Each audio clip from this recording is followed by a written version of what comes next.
Hello, and welcome to Virtual CoastFest 2021. We're coming to you live today from the Georgia Department of Natural Resources Coastal Regional Office in Brunswick. I'm Nancy Addison, one of the 19 Georgia Department of Natural Resources board members, and I am your guest host today. I'm excited to be here, very excited to be here with Kelly and Shannon. They're from the Coastal Resources Division here. Kelly, let's start off with you telling us just a little bit about yourself. All right, thank you. I'm Kelly Hill. I work here at Georgia DNR's Coastal Resources Division as the Green Growth Specialist. I work with our state's coastal management program to provide technical assistance, education, and outreach to our local governments and general public on issues related to green growth, such as sustainable development and stormwater management. And Shannon, how about yourself? Sure. Well, my name is Shannon Matsky. I am quite new to the DNR. I am the Georgia Sea Grant State Fellow, and over the next year I'll be working with Kelly on some different green growth projects. Gosh, thank you so much for both being here today. I understand y'all have a video field trip for us prepared, so I want us to go to that first and take a look. Then we'll come back and ask some questions and so forth. All of you out there, I hope that you will send some questions in for us, especially after you listen to this video. Start typing away. We'll be ready. Here's the video. Every day, more Georgians are going green. If you've been wondering how you can join in, we've got a few ideas you can start with at home. One example is through native landscaping. Native species are more adapted to local conditions and do not require fertilizers, pesticides, or supplemental irrigation once plants are established. This reduces your impact on our water supply and the amount of chemicals entering the environment. Native grasses also have an extensive root structure, which allows for better water absorption, filtering of pollutants, and soil stabilization. Native plants will also provide extremely valuable habitat for many species and help protect the biodiversity of the coastal region. Another way to live green is through conserving water. Using rain barrels is a great way to do your part. The average U.S. household uses 146,000 gallons of water per year, and over half of that goes towards outdoor irrigation. Consider using collected rainwater instead for your outdoor water uses. With an average annual rainfall of nearly 50 inches, there is a huge potential to harvest rainwater in coastal Georgia. With our average rainfall amounts, if you were to harvest everything that fell on a small 1,000 square foot rooftop area, you could collect almost 40,000 gallons of water each year. Rain barrels are relatively simple and inexpensive to construct and can sit conveniently under any residential gutter downspout. Placed under one of your downspouts, rain barrels collect rainwater that you can use to water your gardens and lawns, wash cars, or even fill bird baths and ponds. Plants also prefer rainwater to the treated water that comes from your city or county water treatment plant. Rainwater has a more neutral pH and temperature and is free of added minerals and chemicals that may affect your plants. Larger cisterns are another great option for harvesting rainwater. These cisterns can collect up to 6,000 gallons of rainwater from this rooftop, which is then used to wash down boats, trailers, and field gear. Our rooftop here is approximately 3,800 square feet, so with 1 inch of rain, these cisterns can capture over 2,000 gallons of water. In addition to conserving water by using this rainwater for some outdoor uses, you are also helping to limit pollution through something called stormwater runoff. Stormwater runoff is the #1 cause of pollution in our streams today. Rainfall that flows off impervious surfaces such as rooftops, roads, and parking lots pick up pollutants along the way, such as fertilizers, motor oil, sediment, and other contaminants. Usually runoff is routed to a nearby storm drain, which then enters our coastal streams untreated. And all of this eventually enters our fragile coastal estuaries, which are our most productive areas for coastal fisheries and recreation. The influx of additional fresh water as well as the pollutants are causing major problems in these sensitive areas. An alternative is to encourage the rainwater to infiltrate back into the ground on site through something called low-impact development techniques. These include rainwater harvesting, permeable pavement, and bioswales. By using the harvested rainwater on plants and other vegetated areas on your property, you are keeping the water on site instead of letting it run off and become stormwater pollution. Another option is a bioswale, which is a depressional area designed to capture and treat stormwater runoff from an adjacent impervious surface such as this parking lot. The native grasses planted here will help filter pollutants out of the stormwater and assist in removing some of the water through evapotranspiration. This is a great alternative to routing parking lot runoff directly into a storm drain. So now you have a place to start on your journey towards a greener life. Be sure to check out more ideas, including a step-by-step guide on constructing your own rain barrel at home on the Coastal Resources Division website.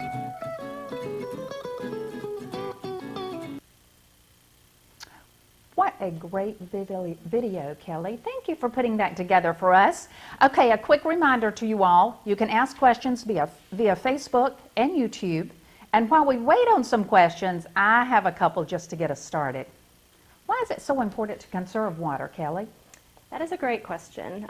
Here in coastal Georgia, we're very fortunate to have a very plentiful and relatively inexpensive source of drinking water. Depending on where you live, we pull our drinking water from different sources. So in some parts of the state, that comes from a reservoir or a lake. And here in coastal Georgia, we pull our drinking water from the ground. Deep underground, there is a Floridian aquifer layer of water where we pull our drinking water from, and it is a great clean source of water that we're very fortunate to have. But we're already starting to see some saltwater intrusion from the ocean and also some pollution possibly trickling down into that water source. So we really do need to think about conserving that water now for future use and really saving it for the reasons that we would really need it for. So save that water for your drinking water, and all of the other things that you do around your home, you can try to find alternative water sources for. So for example, in the US, the average household uses almost 150,000 gallons of water each year on irrigating their plants and landscaping outside. So we could take a different source of water, such as rainwater, and use that instead, and save our treated drinking water for what we really need it for. Thank you, Kelly. Thank you. Okay, another question that I've thought of. How do I know if native plants will grow well and look nice in my yard? Can you help us here, Shannon? I sure can, and that's a really good and important question, because just like any plant that you'd add in your yard, native plants do have their own requirements for things like light and water availability and soil type. So you can take those conditions in your yard and input them into a native plant search engine. UGA Marine Extension Sea Grant has one on their Ecoscapes website. And so once you input that information, you can add filters, like if you want to plant a tree or a ground cover, what color plant you're looking for, and what time you want it to bloom. And once you have all of that in there, the Ecoscapes website will give you a list of native plants that fit those requirements. So that's a really great way to get started with native plants and learn what's out there and what would work best in your yard. Very interesting, very informative. Okay, just tell us a bit now, rainwater around the house. What can you use it for around your house, Kelly? Sure.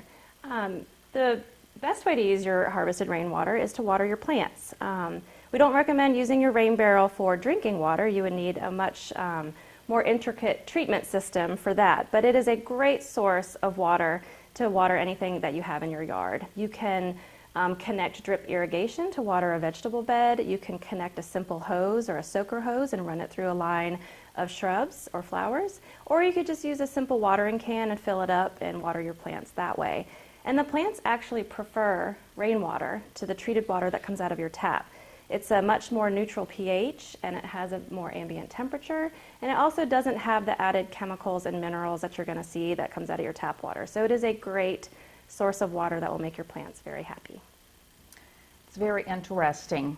I use a rain barrel, and people ask all the time why my plants look so good. And as you just said, they prefer the water, the natural water, and I do think that's it. They think I have some trick, and I'm like, it is. It's my rain barrel. Right. Okay, Shannon, are native plants imported in places other than our yards and gardens? Yes, they definitely are. So any ecosystem that you're in will have its own community of native plants.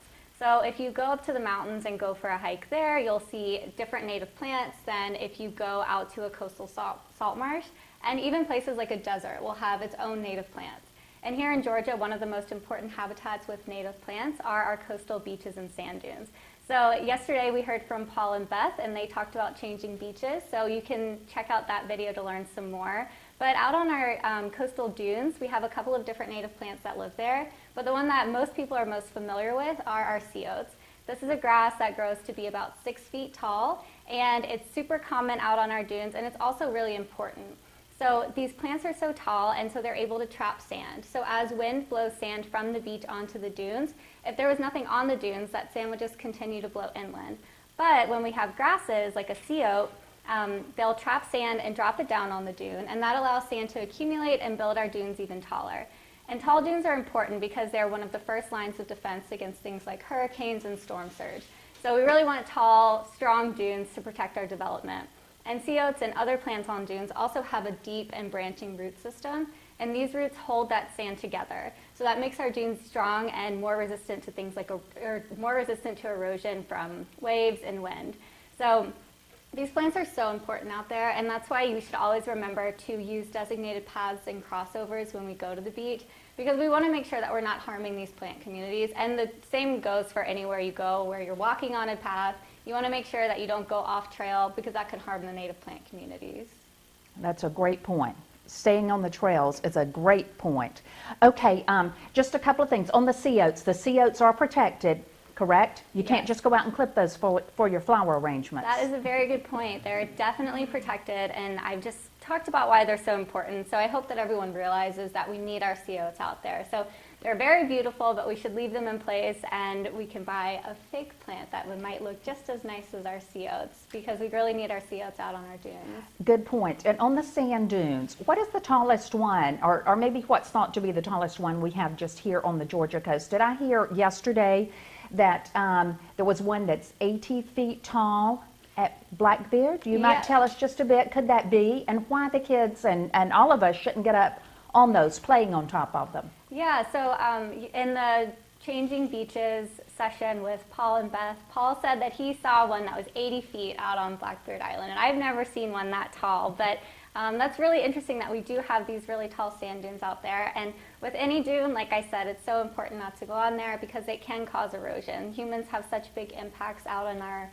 coastal habitats and any native habitat, so we want to try to minimize our impact on any habitat, especially our sand dunes. Excellent point, Shannon. Thank you. Okay, we have a question here. How can I make a rain barrel, and is it expensive? Kelly, you might help us out here. Yeah, that's a great question. I was hoping someone would ask that, but it is very easy to make a rain barrel if you are interested in making your own. If you are not the handy type and you'd rather buy your own, you can find many different options online. They can range anywhere from $50 up to several $100s, depending on how big they are and what they're made of. But if you would like to make your own and you live locally here, you can come to one of our Build Your Own Rain Barrel workshops. And we charge $32 currently, and that is just to cover the cost of the kit that we use. And we partner with Coca-Cola United, and they provide the used syrup concentrate drums that they use in production, and they donate them to us to turn into rain barrels. So it's a great partnership, and we're able to just charge for that kit cost. And so if you come to one of our workshops, which you can find at the website that's on the screen right now, we post new workshops there. But we teach you all about rainwater harvesting and how it works, and then we actually go through the construction with your very own rain barrel that day. So it's very simple. And if you don't live locally, we've also recorded an instructional video on how to use the kits that we supply, and you can find that on our YouTube channel as well. And of course, Kelly, as you remember, Yes. This is how I got started with the rain barrel, and it is so easy, but it really did help attending that class. And to go home with that big barrel and so forth and everything, so easy to set up then. Thank you for doing that. Okay, now another question. Where can I get native plants for my landscaping? Well, I can take this one. So you can always start with your local plant nursery, wherever you're used to getting any plants for your yard. A lot of times nurseries will have their own native plant section that you can shop around and learn what they have there. You can also ask someone on the staff if they can direct you to native plants. But I mentioned the Ecoscapes website from UGA earlier. They have a list of nurseries that provide native plants, as does the Georgia Native Plant Society and Coastal Wildscape. So these are all great ways to figure out where you can get your native plants and learn a little bit more about how you can get started on that process. That's excellent information. Good, okay, because we really want to use those native plants around here with the rain barrel. Okay, now, how can we keep mosquitoes out of the rain barrel?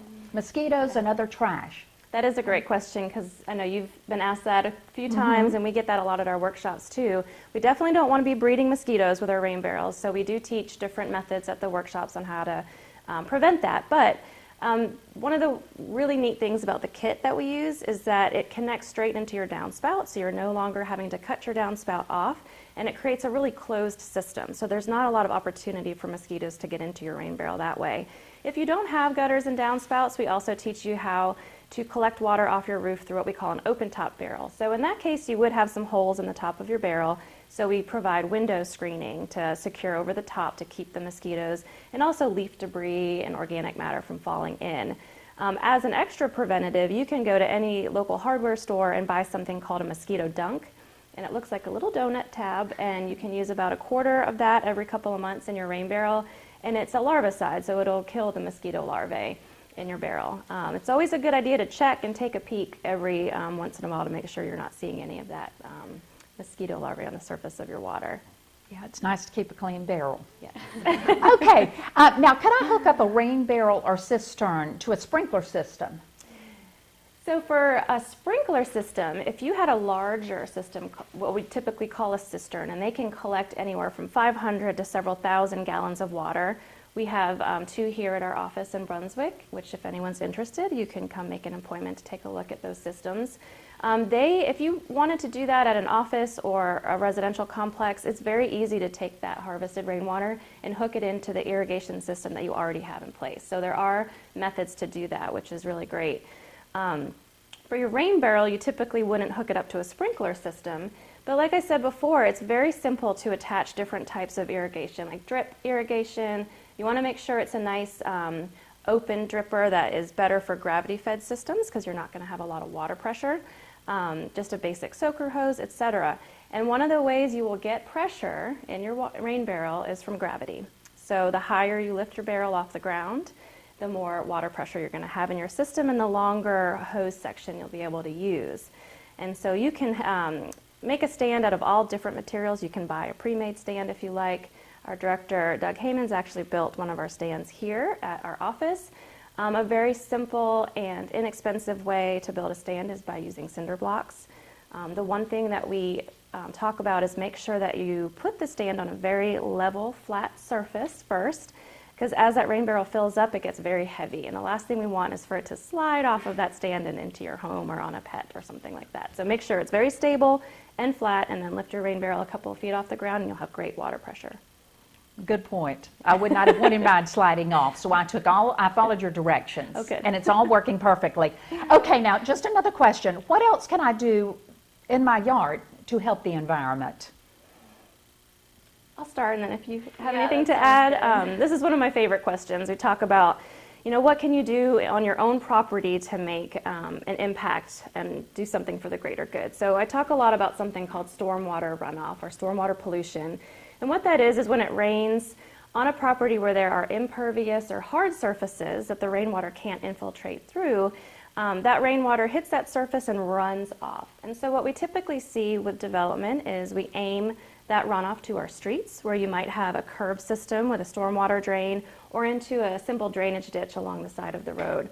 And all of that water does not go to a treatment plant, but yet goes to the nearest water body, which here would be a coastal river or stream and into our estuaries. The problem with that is when that rainwater hits those surfaces and runs off, it picks up everything along the way. So any pet waste, fertilizers, oil or gasoline drippings, and even dirt and sediment is a big issue. Picks all of that up and carries it with it into our water bodies, which causes some water quality and pollution problems. So on our property, we want to try to do things that help keep the rain on your own property. So you can do that through rain barrels like we talked about before and use that to irrigate your plants.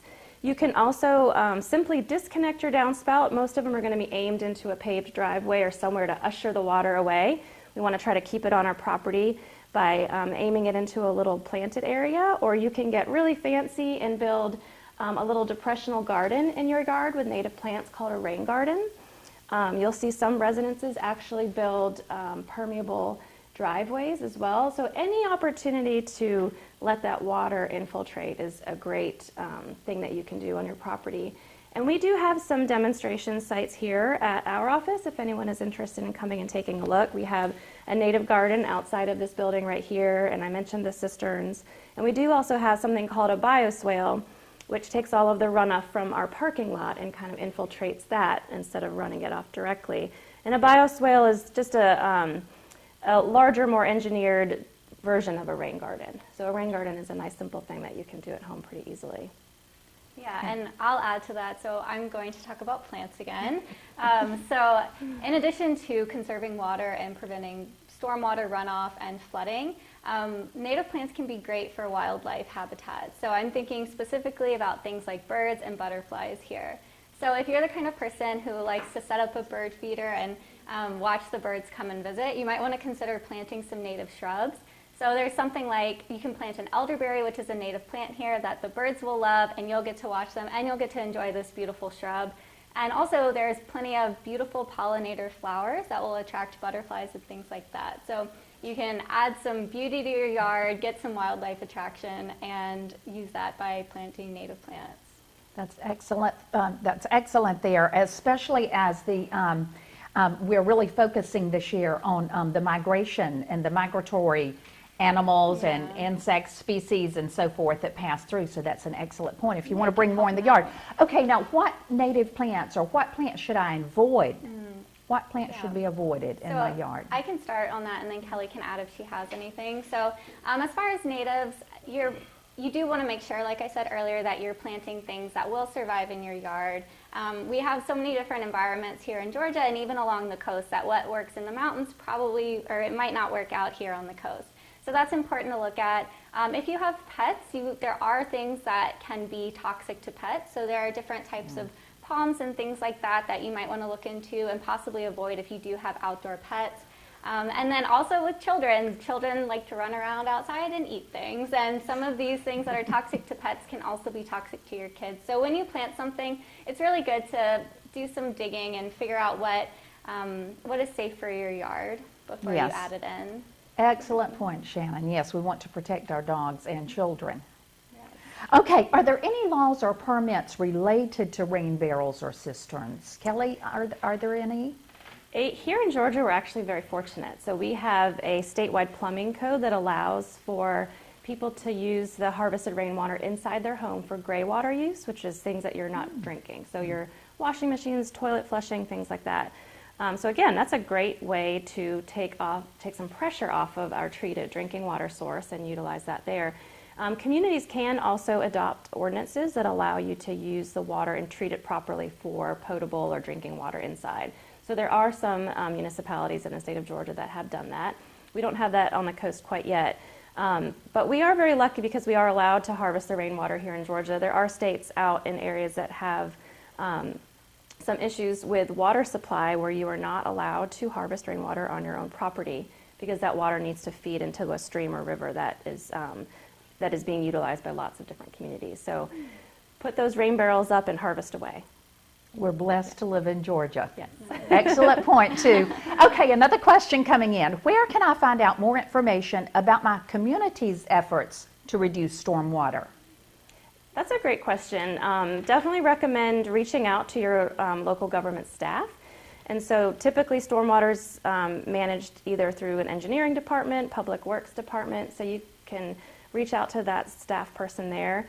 You can reach out to us and we'd be happy to put you in touch with the right person and research what the ordinances and laws are in your community. Here locally we do have some great work being done by our local governments, and they have taken advantage of some great funding sources that our office actually supplies through coastal incentive grants to work on planning projects. So the City of Brunswick has developed what we call a stormwater utility through that funding source, which is a way to actually raise money to address stormwater problems in their community. And they're even going a step further with some other funding sources through EPD, which is the Environmental Protection Division, and they're going to use some of that Section 319 funding, which is another grant source that comes from EPA, and they're going to build some green infrastructure or stormwater management practices to help with that stormwater management in the community. So there's a lot of great things happening here locally, and I think we're starting to see the push towards that type of approach in stormwater management, which is really exciting. That is exciting. People are realizing how important it is to all of us. And as well as that, I think we're realizing and becoming more excited each year. just over the migratory species that pass through here. And I want to point out the artwork, which is from St. Francis and Needwood Middle Schools. It is really focusing on migratory species that pass through here. Some beautiful artwork. Beautiful. Thank you. Thank you for sending those in to us.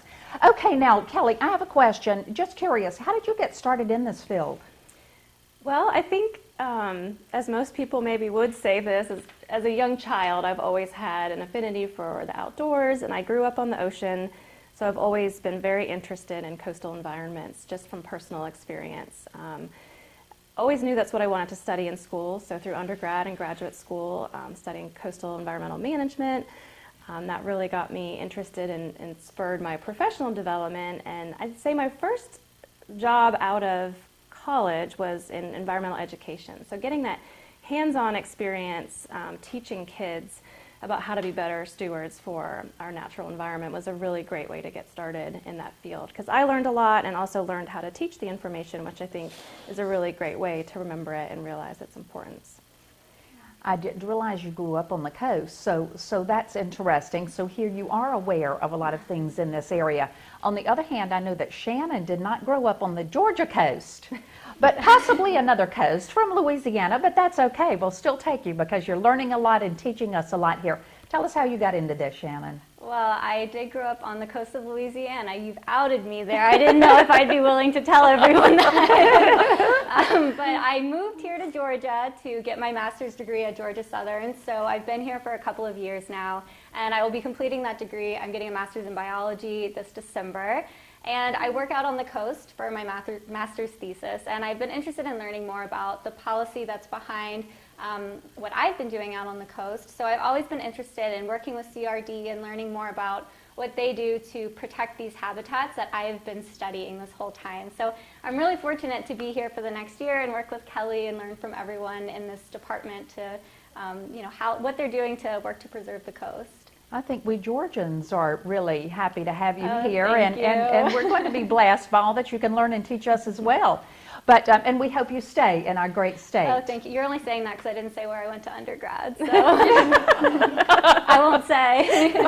Well, you got that in about Georgia Southern, so we're good there. Yeah, Georgia Southern does a lot for us around here, so we're very grateful. Okay, without seeing any other questions coming in, and I also know that it's really nearing the time for this session to end, I want to thank you both, Kelly and Shannon, for being with us today. It's great information on the green growth, things that we don't hear every day. We might see things blooming and occasionally wonder, oh, why is that planted there, or how does this work? It is so good to have had all of this information provided to us today. And lastly, I want to thank all of you for the great questions. Let me point out, you can join us again later today at 10:45, and we're going to be discussing fishing basics. I'm excited about that one as well. Okay, we'll look forward to seeing you 10:45. Thank you.